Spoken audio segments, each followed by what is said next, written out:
Bhiwandi news से जुड़े रहने के लिए चैनल को सब्सक्राइब करिए और बेल आइकन है और बहुत हौसलामंद है। मैं इस शेर के साथ उन्हें आवाज देता हूं कि कभी महक की तरह हम गुलों से उड़ते हैं, कभी धुएं की तरह बादलों से उड़ते हैं, और ये कैंचियां हमें उड़ने से खाक रोकेंगी कि हम परों से नहीं हौसलों से उड़ते हैं। सुरेश बालिया मामा।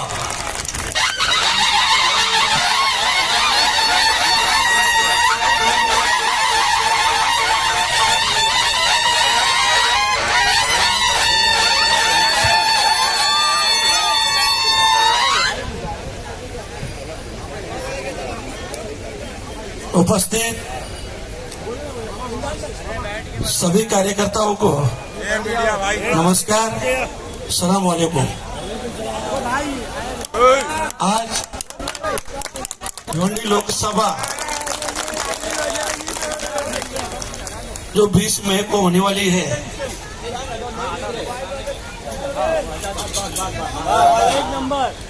उसी इलेक्शन के पहले भिवंडी में, पूरे भिवंडी लोकसभा क्षेत्र में पहली बार राष्ट्रवादी कांग्रेस पार्टी शरद चंद्र पवार अपनी पार्टी की ओर से यह सभा आयोजित की गई है। और खास करके हम सभी को मार्गदर्शन करने के लिए उपस्थित आदरणीय माजी मंत्री डॉक्टर जितेंद्र जी आवार साहब, मंच पे उपस्थित शोएब जी गुड्डू जो कि हमारे शहर जिला अध्यक्ष है, एडवोकेट यासिन जी मोमिन साहब, एडवोकेट साजिद जी मोमिन, हमारे एक्स कारपोरेटर हलीम जी अंसारी साहब, मतलूब खान, आसिफ खान, नसरुल्लाह अंसारी, मलिक खान, इमरान भाई, तुफेल फारूकी, हमारी शहर जिला अध्यक्ष शाहजहां मैडम, सुरेश पाटिल, सरफराज खान, हाजी कबीर, मंच पे उपस्थित सभी सम्मानीय अतिथिगण और खास करके आज इस सभा में उपस्थित सभी कार्यकर्ता, खास करके पहले तो मैं आप सभी को धन्यवाद देता हूँ कि आप इतनी बड़ी तादाद से यहाँ उपस्थित रहे। इसके लिए मैं शोएब भाई से भी, हमारे सभी पार्टी के नेतागण, पदाधिकारी और सभी कार्यकर्ता को धन्यवाद देता हूँ। महाविकास आघाड़ी की ओर से अपने पार्टी को आप सभी कार्यकर्ताओं पे ऊपर विश्वास रख के अपने पार्टी के नेता आदरणीय शरद चंद्र जी पवार साहब, इन्होंने ये भिवंडी लोकसभा की सीट अपने पार्टी के हिस्से में ली है। ये अपने सभी की बड़ी जिम्मेदारी है और सभी के ऊपर विश्वास रख के साहब ने ये सीट ली है। बहुत से मुद्दे शोएब भाई ने उठाए। भिवंडी में टोरंटो का तो सबसे बड़ा मसला है, क्योंकि हमारे भिवंडी में 60% गरीब लोग रहते हैं, 30-35% मिडिल क्लास रहते हैं और 2-5% ही जिसको हम अमीर बोल सकते हैं, पर बहुत बड़े नहीं बोल सकते, पर अमीर है। तो ऐसी स्थिति में हमारे जो 60% 90% लोग हैं, जो महीने के 10-12 हजार पगार लेते हैं और उस पगार में घर परिवार संभालना है, बच्चों को पढ़ाना है, हेल्थ के इश्यू है, और ये सभी के लेके टोरंटो का बिल कम से कम 1000, 2000, 3000 आता है। तो ये स्थिति में बहुत ही स्थिति खराब है।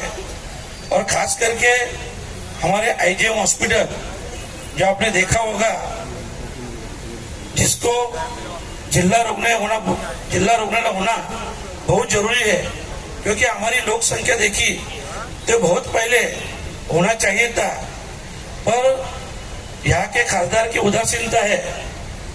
वो बोलते तो है 35,000 करोड़ का काम किया,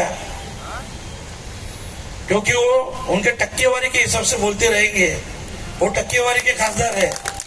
वो अगर दिखाए कि 35,000 का काम कहाँ हुआ, 35,000 करोड़ का, तो हम मान जाएंगे।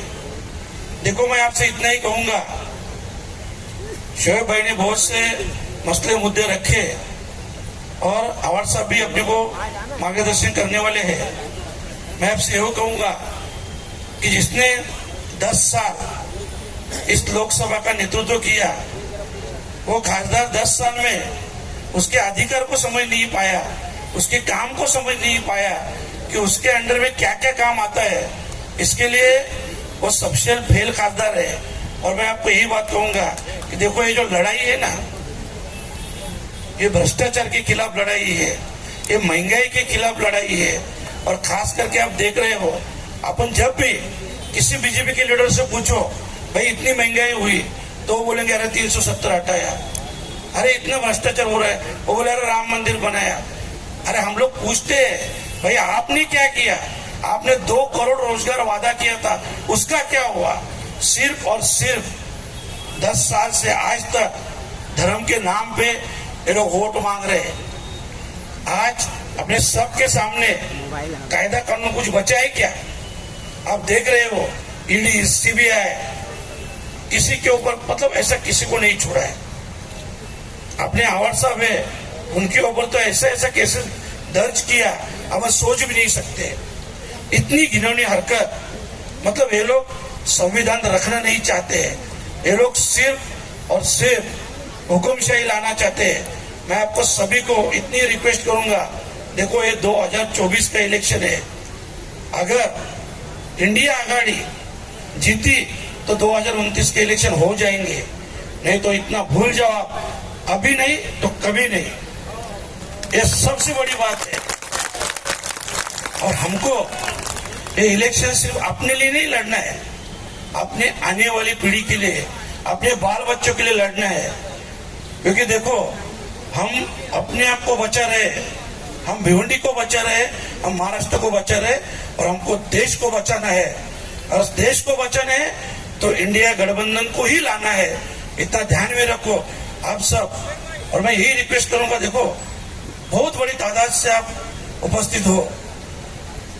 ये उपस्थिति वोटिंग के दिन वोट दे के अपने को दिखाना है। क्योंकि अपन भिवंडी से जितना परसेंटेज बढ़ाएंगे उतना, देखो अभी आपको मालूम है सामने वाले कुछ नहीं करेंगे, सिर्फ और सिर्फ पैसे का नाटक कर रहे हैं। दूसरी बात, ऐसे हमारे बहुत से भाई लोग के ऊपर, मतलब बोलने को भी अच्छा नहीं लगता है, पर यहाँ के म्यूनिसिपल के ऑफिसर, यहाँ के पुलिस ऑफिसर बुला बुला के सबको धमकी दे रही है, धमकी दे रहे हैं।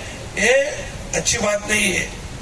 इसके लिए मैं सबको आपको रिक्वेस्ट करता हूँ कि ये सब बात इससे पहले 2014 से पहले ऐसा कभी नहीं देखा था। क्योंकि मैं भी शिवसेना में था, वो टाइम पूरी लाइफ में मैंने देखा 25 साल तक कांग्रेस और राष्ट्रवादी यही सत्ता में थे, पर कभी ऐसा कभी नहीं हुआ कि झूठे केसेस दर्ज करना, जातीयवाद निर्माण करना, ऐसा कभी नहीं हुआ था जो आज हो रहे। और सिर्फ देखो, खासदार पे जो वोट मांग रहे हैं ना, उसके ऊपर मैंने आरोप लगाया। मैंने बोला कि ये खासदार के मतलब डर गया है, इसके नीचे की जमीन सरक गई है। तो खासदार क्या बोला मालूम है? मेरे नीचे का कंक्रीट नरेंद्र मोदी का है, मेरे नीचे का कंक्रीट अमित शाह का है, इसका है, उसका है, सबका नाम ले रहा था। अरे तुम्हारा खुद का क्या है?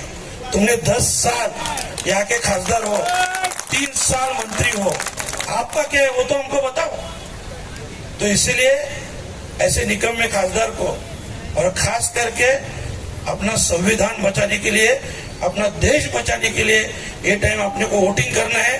मैं आपसे आह्वान करूंगा कि ज्यादा से ज्यादा सभी लोग जिम्मेदारी से घर से बाहर निकल के वोटिंग कीजिए और इंडिया गठबंधन की आघाड़ी को मजबूत कीजिए। यही मैं आपसे रिक्वेस्ट करता हूँ। रजा लेता हूँ। धन्यवाद। जय हिंद, जय महाराष्ट्र, जय राष्ट्रवादी।